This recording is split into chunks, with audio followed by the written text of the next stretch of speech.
everyone, it's Louise with louisemckayart, and welcome to my channel. I'm very happy you're here. I really appreciate you taking your time out to come watch and see what I'm up to. Hopefully supporting me, and then also getting some tips for yourselves as well. So it's a mutual setup. We are a team. Okay, so I'm on part 2 of a paint skin that I'm going to be making for a charcuterie board. These I get at Big Lots. I get the 25% off coupon or 20% off coupon. These do have handles and that they go with this. But this is what I'm going to be putting, one here and one here. And I did look at painting directly onto there using the translucent pillow. I just didn't like the way it turned out. I like, with the paint skins, I have a lot more control over how much is going to go on there. I cut it out. I can shape the paint skin to how I want it to be, because I really want these things to be very pretty. And with the translucent pillow, I'm not like in love with that wood. It's just bamboo. I don't need to have, to me, I don't need to show the bamboo through the paint. So that's why I'm doing this, and we will cover up the ends, and then we'll have the rest of the charcuterie board exposed, and we'll call it a day. But right now, I'm going to be laying down my pillow. This is my Glidden. This is the Glidden that I've been using lately. This is the 6011N. It's my pillow. And it works good. I'm happy with it. It's a little bit more of a you got to deal more with this than the Multi-Pro, because you got to mix it up in the can and everything, which is a real hardship, I know. But it does spread more, so everything spreads out faster. All right, my colors. This is my Pearl Glacier Blue by Arteza. That's the consistency I'm showing you right there. And I made a set of coasters in this color palette yesterday because I was trying to find something good for a charcuterie board. And I almost scraped the coasters. I didn't like the color it took me a couple tries to get the color combination. I ended up getting rid of a couple colors and then adding some colors as well. And I ended up with this, and you know, I wasn't in love with it at first, but I'll tell you what, this morning I came down and I'm like in love with it now. This is Amsterdam's bluish green. And what the whole idea here is, I'm just trying to burn up some of these paints. So that's what I'm doing. This is Arteza's Pearl, what is it? Pearl Cactus Green. I think my paints are a little thick. I think that's why my paint is not flowing nice and easily. This is a color I used on a commission recently. It's a golden, pale Titan green. And the color by itself, it's an opaque. The color by itself doesn't say use me, but if you want a good accompaniment color, that's a good one. This is Pebbio Iridescent Green Yellow. Might be nice if I could talk. And you look at these, I've got 4 greens here, and you think, wow, that is a weird combination. But I'll tell you what, it worked. Sometimes you just got to go with what's not instinctually making sense. Sometimes that's when you find your special diamonds. This is Arteza's Chromium Oxide Green, and this is a color you've seen me using a lot lately, with some carbon black from Golden.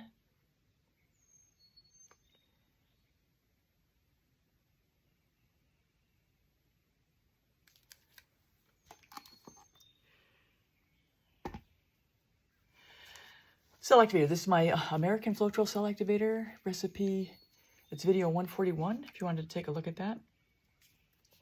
I show how I create it in 8 minutes and my ingredients. So everything is right there for you.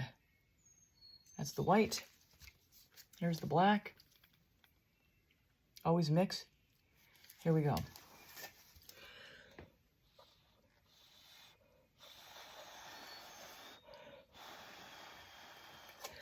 So I'm going to take a moment to talk through the blowout real quick. I blow straight down into the cell activator to have it form as much a circle as possible with a ridge, and then I aim my blow to the ridge, which blows the cell activator out over the paints, and then the paints skim out over the pillow.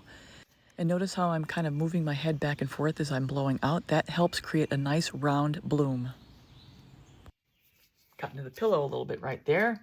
Naughty, naughty, naughty.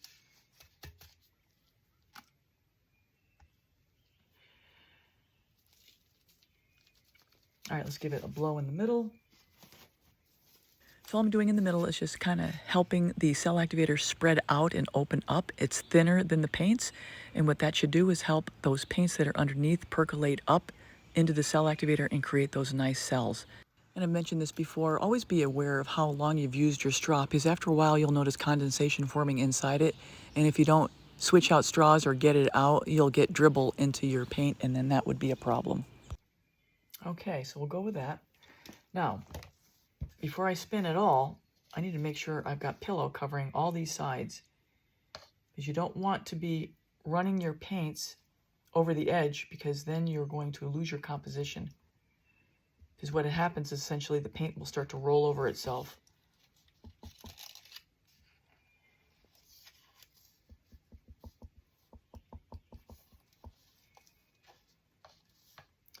You have to have a place for the paint to flow to and keep your composition.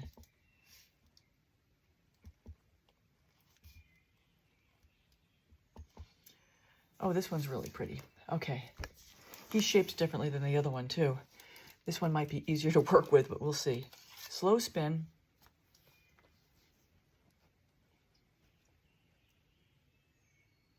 I always start slow. Number one, to make sure I'm centered, because I'm not. To see which way things are going to go. Now I'm dead nuts on center. Okay, so I'm getting near the edge, and I'm going to slow and stop, because I don't want that to cross over until I get more pillow down. And I'm looking for about an 8-inch creation going side to side, and about a 6-inch creation going, 8-inch creation side to side, and a 6-inch creation front to back. Another little spin. I'm always keeping an eye on the edge, making sure I'm not crossing over. I got a little runner going on here. Look at this little runner. That guy's running. Let me see where I am as far as size. I'm probably pretty close to there. So I have to keep in mind that I'm going to be cutting out some of the edges here too. So at the farthest point, I'm at 7 inches. And I'm at 6 inches of this. So I'm about as far as I can go side this direction. I mean, this is fun. Kind of playing with this. So here I'm just looking at the final composition, and I've decided I'm going to pull in a little bit from the pillow into the piece to give the petals a little bit of shape here. And this really does help define this piece really nicely. Just to give it a little shape.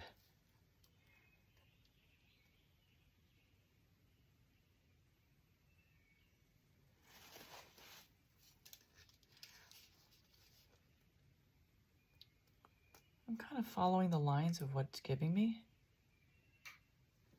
But look how it defines it a little bit. I don't do this very much, but this is nice, at least in my opinion.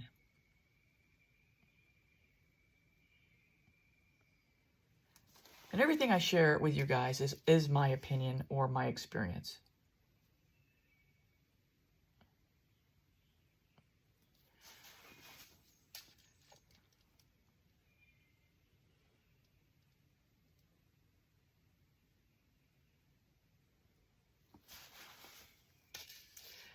I just pull this in just to there.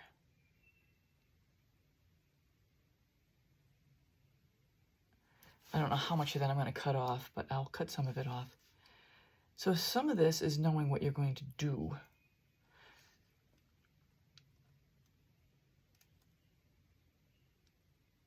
And I don't know yet in some of these. Look at, I already have a natural line there, so I'm not going to do anything more with that.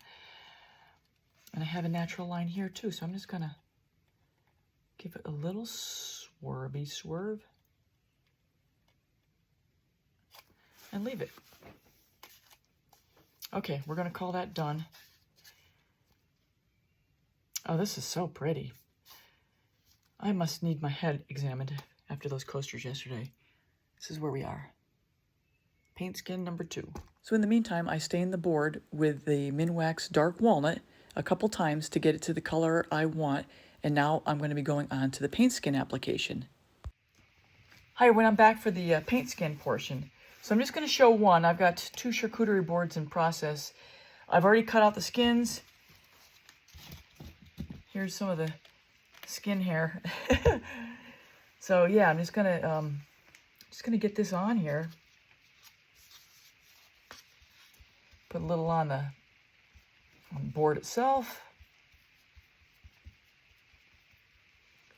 And I put some on the back of the skin itself. Doesn't have to be pretty, you just gotta get it nice and wet.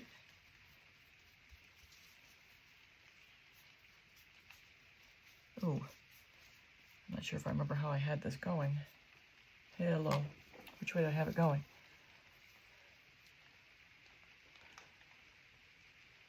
There we go.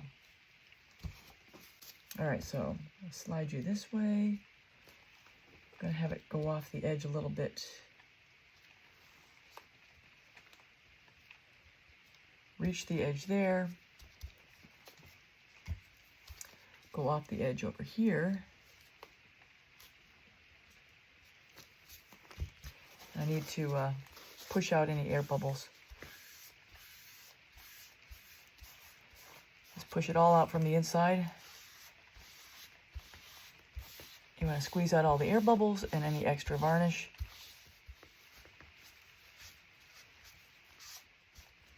Fold down the sides, hold it down for a moment to let it adhere.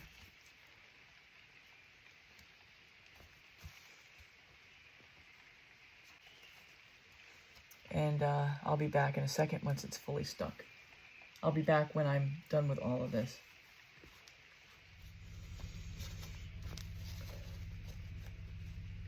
And then I'll do the other one and I'll be back to show you the... No, I don't need to show you. You know what they look like. So everyone, both these boards are done. And one of the things I want to note is that I have covered up the holes. Because I'm going to be resining over all of it. Because the last time, one of the boards I worked on, I had a mess on my hands with how I did the back. And how I left the holes open and had to drill through. And I made a big fat mess. So this time, this one's already ready to go. I've just covered over and I'll just resin over all of it. And then I'll drill through when I'm done with the resin. All right, just wanted to show you guys that part. So here are the resin results up close and personal. And here is an overview of this creation. So after doing more of these, I will point out that I have gotten better about keeping the resin under control. And I am really happy with how these turned out. So everyone, I hope you enjoyed the tutorial. If you're brand new here, please consider subscribing, hitting the bell and all. You'll get all my latest art tutorials. And as I offered in yesterday's video, if there's any part of the process or any questions that you have that you want me to go into more depth on in a video format that would be customized specifically to you, let me know. My email is in the description below. And that applies to any of my functional art processes. And again, if you want to join with me in DC from the 6th to the 8th of August at the Fluidart Boutique, the link is in the description below. I have 3 classes that are starting to fill, and I'd love to show you how to apply the bloom to functional art. Thanks a lot, everybody. Take care. Till next time.